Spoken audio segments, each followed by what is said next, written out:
Assalamualaikum warahmatullahi wabarakatuh. Banyak sekali pertanyaan jamaah, Ustadz kasih kami channel untuk kajian anak-anak muda. Di antara anak muda berasal dari Aceh, luar biasa, channelnya Maulizul Akbar Nak. Tonton, subscribe, like, share, komen. Assalamualaikum warahmatullahi wabarakatuh.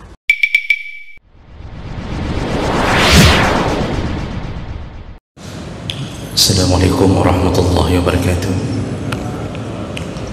Innal hamdalillah nasta'inuhu wa nastaghfiruh wa na'udzu bihi min shururi anfusina wa min sayyiati a'malina. May yahdihillahu fala mudilla lahu wa may yudlil fala hadiya lahu. Asyhadu an la ilaha illallah wahdahu la syarika lahu wa asyhadu anna Muhammadan 'abduhu wa rasuluhul karim. Allahumma salli wa sallim ala nabiyyina al-Mustafa Muhammadin wa ala alihi wa ashabihi ajma'in. Amma ba'd. Rabbi shrah li sadri wa yassir li amri wahlul 'uqdatam min lisani yafqahu qawli. Segala puji bagi Allah, kemudian salawat dan salam kepada Rasulullah, pada keluarga dan seluruh sahabat-sahabatnya.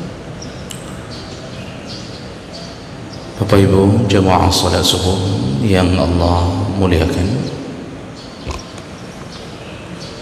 kita akan sambung masih di dalam bab tentang anjuran memperbanyak sedekah dan menghilangkan kekikiran.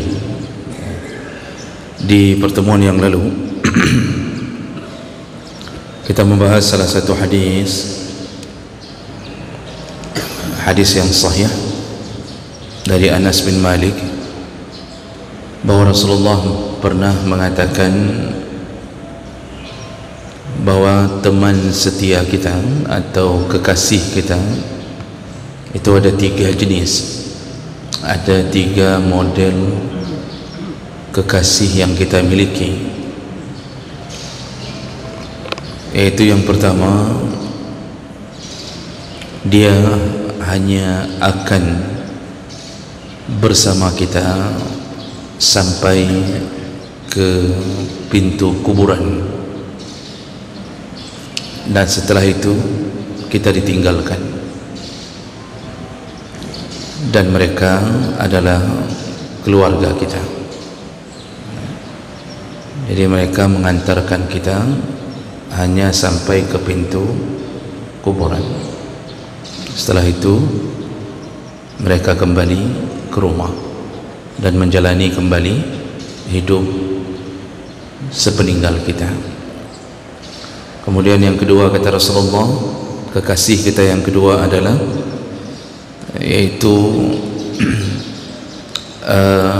apa yang pernah kita berikan itu akan ikut bersama kita, tapi apa yang kita tahan-tahan, artinya tidak kita sedekahkan, maka dia juga tidak akan melanjutkan hidup dengan kita setelah kematian kita. Siapakah dia? Yaitu harta kita. Jadi harta kita itu tergantung keadaan. Kalau pernah kita sedekahkan, maka dia akan membersamai kita sampai ke alam barzakh. Tapi kalau tak pernah kita sedekahkan, maka dia juga akan berakhir hanya di pintu kuburan. Setelah itu mobil yang kita miliki yang mengantar jenazah kita akan kembali ke rumah. Bahkan pakaian yang dipakai oleh anak kita, istri kita juga semuanya kembali ke rumah. Begitulah nasib harta yang tak pernah disedekahkan. Dan kekasih kita yang ketiga adalah kekasih yang selalu bersama kita, baik di dalam kubur atau di alam barzakh, dan juga di saat kita bangkit kembali di padang mahsyar nantinya. Dan ini yang paling setia ya. Jadi dia terus bersama kita di alam kubur, juga dia akan terus bersama kita ketika bangkit dari kubur. Siapakah dia? Kata Rasulullah, itulah amal kita. Jadi dari hadis ini Nabi ingin mengatakan tentang pintar-pintarlah mengelola apa yang kita miliki, karena cuma apa yang kita pernah jadikan amal saleh yang bisa benar-benar menjadi teman setia kita sampai ke akhirat. Baik, itu inti daripada apa yang kita bahas di minggu yang lalu. Jadi setiap kali pengajian saya akan membahas lebih dahulu sedikit, mengulang dengan tujuan agar mengingat kembali. Kita lanjutkan hadis berikutnya, masih dalam bab yang sama. Ani bin Mas'ud radhiyallahu anhu qala Rasulullah sallallahu alaihi wasallam, Rasulullah berkata, ayyukum malu warisihi ahabbu ilaihi min malih. Jadi Rasulullah pernah bertanya kepada para sahabat,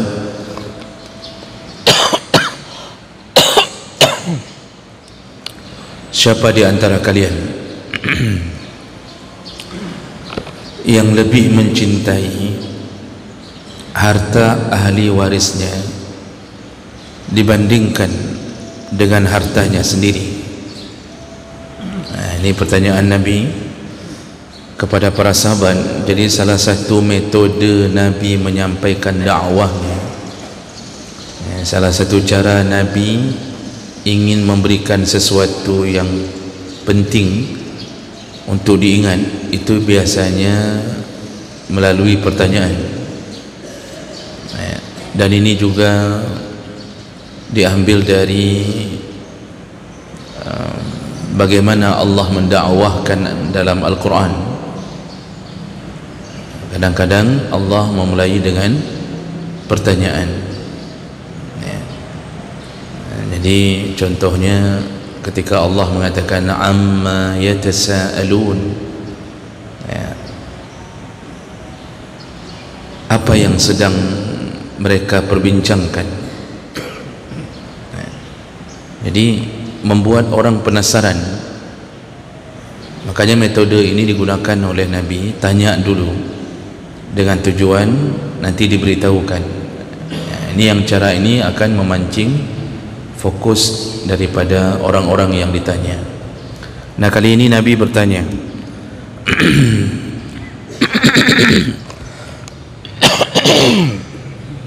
siapa di antara kalian yang lebih mencintai harta ahli warisnya dibandingkan dengan mencintai hartanya sendiri? Jadi maksudnya kalau kita punya anak kita itu kaya, dia punya harta, kita pun punya harta sendiri, mana yang kalian lebih pilih? Atau mana yang lebih kalian cintai, harta kalian atau harta anak kalian? Maka para sahabat menjawab, qalu ya Rasulullah, ma minna ahadun illa maluhu ahabbu ilaihi min mali warisihi. Ya Rasulullah, tentu tidak ada seorang pun dari kita yang lebih mencintai harta ahli warisnya dibandingkan mencintai hartanya sendiri. Maksudnya, mana mungkin kita lebih mencintai harta anak kita dibandingkan dengan mencintai harta sendiri. Artinya kita lebih sayang, lebih cinta kepada harta yang kita miliki daripada yang dimiliki oleh anak cucu kita. Karena di samping itu pun kita tidak mungkin menggunakan harta anak kita kecuali apa yang diberikan. Karena dalam sistem kehidupan ini walaupun kita membesarkan anak, tetap ketika dia mempunyai harta, maka dia akan meneruskan kehidupannya sendiri. Ya. Kalau dia berikan ke kita, barulah kita berhak memilikinya. Kalau tidak, kita tak boleh memaksanya. Ya. Tak boleh memaksa. Kamu sudah ayah besarkan, ayah sekolahkan, ayah kuliahkan, maunya kan setengah gaji kamu untuk kami. Itu tidak bisa, dan tidak ada anak yang mau melakukan itu, karena dia juga punya cita-cita, dia punya angan-angan, dia menikah, dia punya kembali anaknya nanti. Jadi ditanya oleh Nabi, kalau begitu mana yang kalian lebih cintai, harta kalian sendiri yang bisa kalian gunakan, ya, dibandingkan dengan harta ahli waris kalian? Tentu kata sahabat, tentu semua kita mencintai harta kita sendiri. Makanya kita Bapak Ibu, walaupun anak kita punya penghasilan yang luar biasa, tapi jangan punya prinsip bergantung pada kehidupan anak kita. Karena seorang anak atau 10 orang anak atau 20 orang anak biasanya tak mampu menghidupi seorang ayah dan ibunya. Tapi seorang ayah atau seorang ibu itu mampu menghidupi 10 atau 20 orang anaknya, dan keikhlasan itu berbeda. Ya. Nanti dia kalau sudah punya anak, baru dia rasakan perjuangan orang tua. Ya, kita betul-betul menghidupkan anak-anak kita itu tanpa pamrih, ya, betul-betul hanya karena perintah Allah. Nah, sekarang kita punya anak 10 orang, itu pun mereka bersepakat untuk patungan berapa per orang yang diberikan ke kita. Yang berkorban seperti kita berkorban untuknya itu tak kita dapatkan. Yang habis-habisan, hampir berhutang, habis harta untuk menghidupi kita, itu tak akan ada kecuali dalam sinetron. Ya, tak akan ada. Tapi orang tua habis-habisan, berhutang pun jadi demi anaknya. Bahkan kalau orang tua yang goblok, menyogok pun jadi demi anaknya. Ya, gebaju harumpih je cik kana. Ya, asal anak bisa dapat kerja, disogoknya sama orang tua. Yang kerja anak, yang sogok orang tua, kan orang tua goblok namanya. Ya, jadi yang haram pun dia tempuh. Nah, ini perkara seperti ini yang perlu kita pahami betul. Pertanyaan Nabi ini mengarah kepada kita tak bisa memiliki harta ahli waris kita. Kalau dia meninggal, kalau dia duluan meninggal, maka kita hanya berhak mendapatkan dari harta warisnya.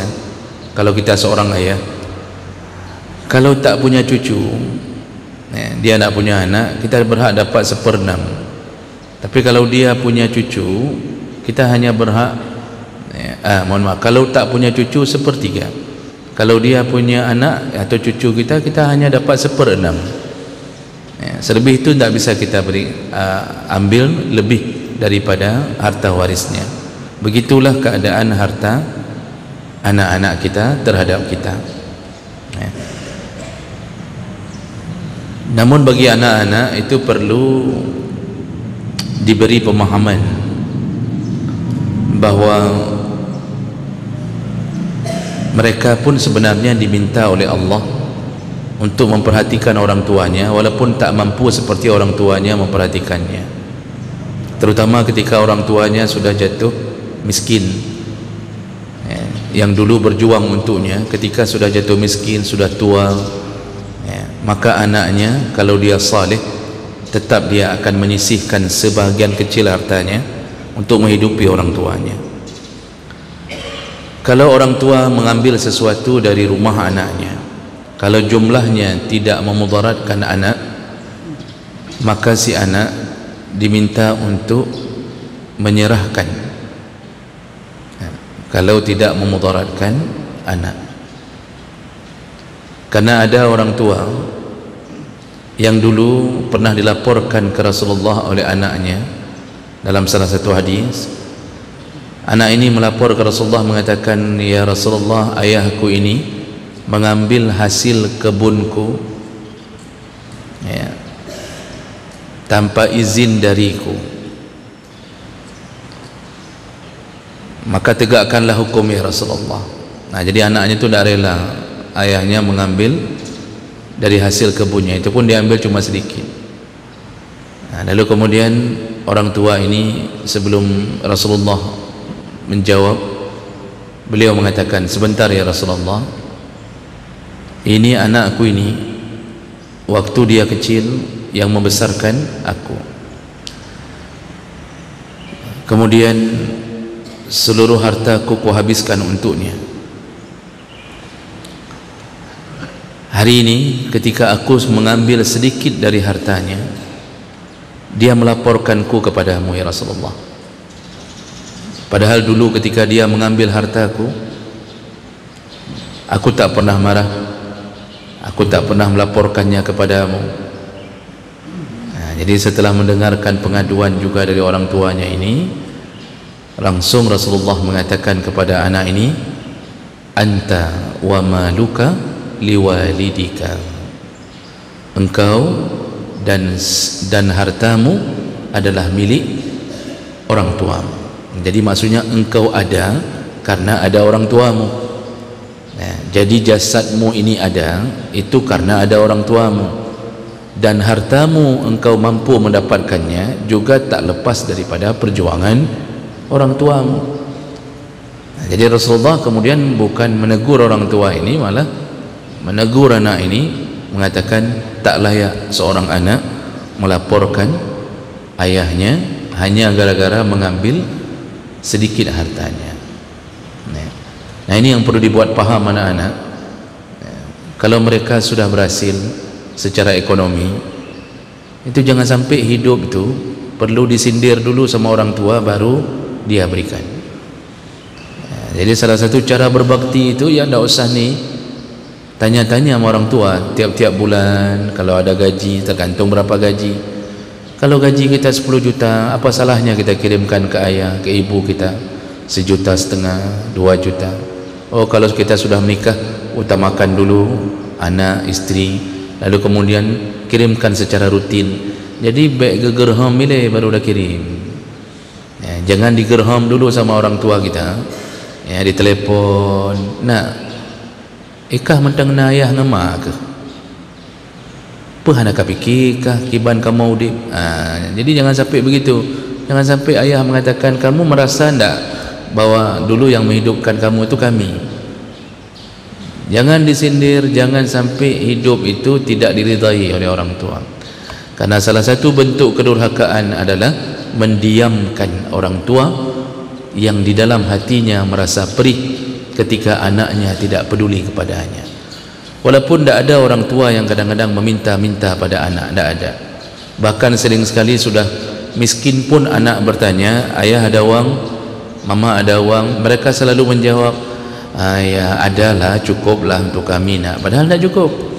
Ini anak gaji 25 juta ya, gaji 35 juta, sekali keluar sertifikasi itu 50 juta, yang ke orang tua dia tak beri.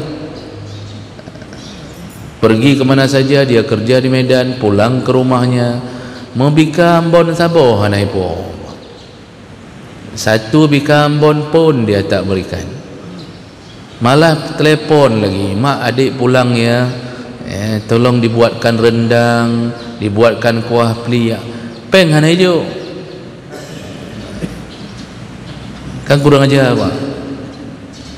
Jadi merasa terus sudah tua pun masih merasa jadi anak yang harus dimanja ya, harus dilayani oleh mamanya.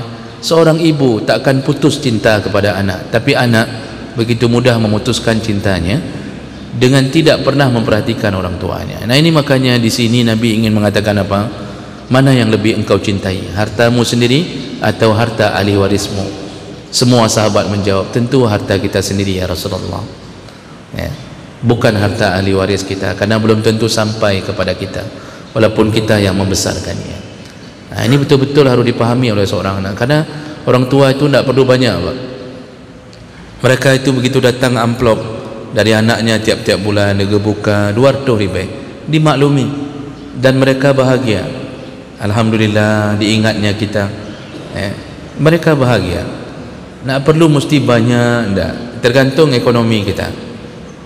Ketika orang tua datang ke rumah, kalau dia minta sesuatu yang tidak menimbulkan mudarat, serahkan. Misal dia lihat kaset kaki, bagus sekali kaset kakinya di rumah kita. Ini datang mamak kita, datang bapak kita ke rumah, dilihatnya ada kaset kaki bagus sekali, Pak, tertulis well choma. Nah, mungkin jarang dia dapatkan ada kaset kaki tertulis well choma. Dia tanya sama anaknya, di mana beli nak? Ada mak di market itu. Kok di kampung tak ada yang kayak gini? Mama ambil ya, boleh ya. Jangan satu, mak, di belakang ada juga, yang di belakang ni puo cuma dum. Atau kalau lebih bagus lagi, biar saya beli lain, mak. Begitu seharusnya. Dimintanya janda bolong, nama bunga apa? Bunga itu ada salah satu namanya, ada janda bolong, ada lidah mertua, ada pelom ya. Dimintanya yang janda bolong. Ini bagus sekali ini bunganya, masya Allah. Mama bawa pulang ya, nepu janda-janda cuma dompak. Ini ayahnya yang minta. Dimintanya lidah mertua. Lidah mertua panjang-panjang. Memang lidah mertua itu agak bahaya sikit kan, jadi panjang-panjang bunganya. Itu dimintanya, bawa pulang, Pak. Rice cooker dimintanya, blender dimintanya. Yang kira-kira tidak memudaratkan hidup kita, bisa kita beli baru, di kampung tidak ada. Itu kalau bisa beli baru, Pak. Buat mereka bahagia. Ini seharusnya yang terjadi. Kecuali yang memudaratkan, nah itu baru kita boleh menolaknya. Mudarat apa? Begitu dilihatnya rumah kita ni, bagus sekali rumah ni anak, untuk mama aja rumah ni ya. Itu yang boleh kita tolak. Ini mamaknya kurang ajar, nak aja minta rumah anak. Anak di mana mau tinggal kan? Jadi itu baru boleh kita, mak, mana mungkin kami sewa rumah, mamak tinggal di sini. Itu baru boleh. Dimintanya mobil itu tak mungkin, karena kita perlu kenderaan. Jadi hal-hal begini itu benar-benar harus dipahami. Jadi jemaah melakukan Allah. Setelah itu tentu sahabat agak bingung, apa tujuan pertanyaan Rasulullah ini. Apa tujuan? Kok ditanya mana yang lebih engkau cintai, hartamu atau harta ahli warismu? Semua menjawab harta kita sendiri ya Rasulullah. Lalu kemudian Rasulullah mengatakan, qal fa inna ma lahu ma qaddama wa ma la warisihi ma akhara. Rupanya Nabi ingin memberi sebuah pemahaman, kalau engkau benar-benar mencintai hartamu sendiri, maka hartamu itu yang paling engkau cintai adalah harta yang pernah engkau sedekahkan. Maksudnya, kalau betul-betul engkau ingin terus bersama hartamu, maka sedekahkan. Sedangkan harta ahli warismu, yang dimaksud oleh Nabi adalah apa yang engkau tahan-tahan. Artinya yang tidak disedekahkan, itulah harta ahli warismu. Engkau tak bisa mendapatkannya, engkau jauh dengan hartanya. Jadi yang kita ini, Bang, kalau kita betul-betul mencintai harta kita sendiri, kata Nabi, yang bisa kita gunakan, bermanfaat, terus menemani kita, satu-satunya jalan, sedekahkan harta itu. Itu baru dia akan terus bersama kita. Itulah harta yang kita cintai. Jadi kan begini, kalau orang sudah mencintai sesuatu, maka dia tak ingin lepas dari sesuatu tersebut. Kalau suami mencintai istrinya, maka dia tak mau istrinya berjauhan. Apalagi kalau kita sudah berumur, sudah tua, itu kita ini lebih manja kepada istri. Ini kita laki-laki ini, Pak, kita ini lebih manja ke istri dibandingkan istri kepada kita. Jadi kalau kita pikir-pikir, lebih kuat istri daripada kita suami. Dan itu kita dapatkan banyak Ya, kalau sudah tua itu, kalau apapun urusan istri, apapun urusan istri, pulang dari jalan-jalan yang dipanggil pertama istrinya, lalu disuruh sediakan minuman juga dia panggil istrinya, padahal dispenser itu di sampingnya Pak. Ya. Dia pulang dari kerja, dia pulang dari dispenser naik samping, tinggal kecok gelas tagai, dia taruh gini selesai, tapi dia tetap panggil mama, tolong sediakan air. Tapi Tuhan lagi nya Pak. Ya. Garuk badan itu bisa digaruk sendiri, udah dibeli itu Pak, tongkat untuk garuk badan, karena tongkat yang kayak garpu tu tinggal kita culuk-culuk sebagai ulikut kan. Itu bisa digaruk sendiri itu tiap malam. Tetap tak mau, tetap panggil mama, tolong garuk papa sebentar, bapak katal. Kata isteri, idon cik katai dari rojeh pun. Itu kita Pak, semua kita bergantung kepadanya. Itu kita mencintainya dengan cara itu, kita manja. Ya, urut sana, tolong diurut kepala sebentar, tolong kalau batuk tolong ambil obat, padahal batuk kan cok keroban, kecuali kata teruk. Ya, begitu keadaan kita Pak. Tapi coba Bapak lihat istri kita, begitu gatal digaruknya sendiri Pak.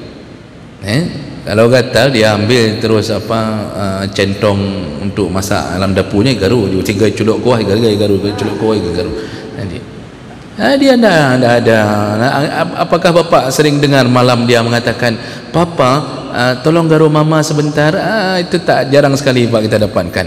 Dia kalau mau ngambil air, dia turun dari ranjang, dia ambil, dia minum sendiri. Dia mau buat teh, buat sendiri. Katanya teh je, kata pegar, apa salahnya? Tidak ada susahnya buat teh kan, tinggal celup-celup saja.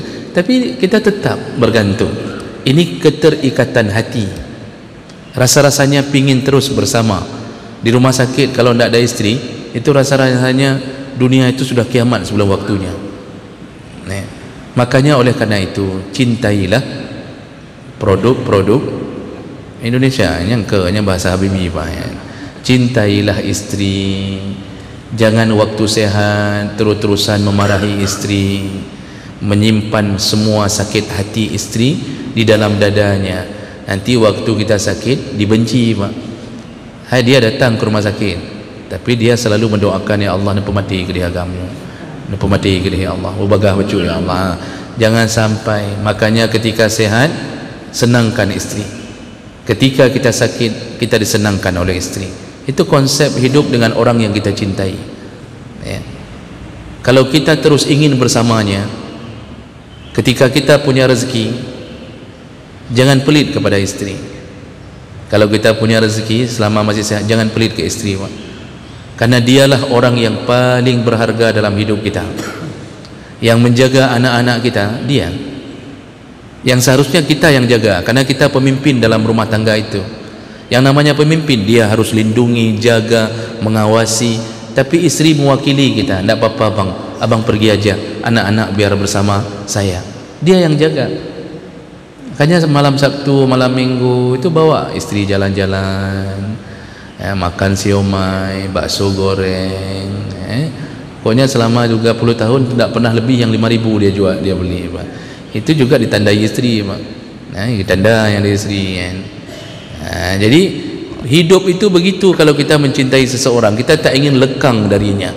Maka kalau kita betul-betul mencintai harta kita, tak ingin lekang, tak ingin jauh dari harta, satu syaratnya, infakkan, kata Rasulullah, ma qaddam, apa yang pernah engkau berikan untuk orang lain, engkau berikan kepada fakir miskin, dialah yang terus-terusan bersamamu sampai ke akhirat, dan dialah penolongmu di akhirat. Makanya nanti ada hadis yang di riwayat lain, ketika malaikat mulai dari alam barzah, setelah melewati pertanyaan yang inti dari Munkar Nakir, ada hadis, tapi derajat hadisnya diperselisihkan, tapi ada yang mengatakan kuat. Itu ketika malaikat kemudian mendatangi seorang hamba di alam kuburnya, didatangi dari tangannya untuk ditanya-tanya tentang tangannya. Tangan ini yang menjawab. Tangan mengatakan bahwa jangan engkau tanya apapun dari tangan ini. Tangan inilah yang sibuk memberikan harta kepada orang-orang. Tidak usah tanya apa-apa.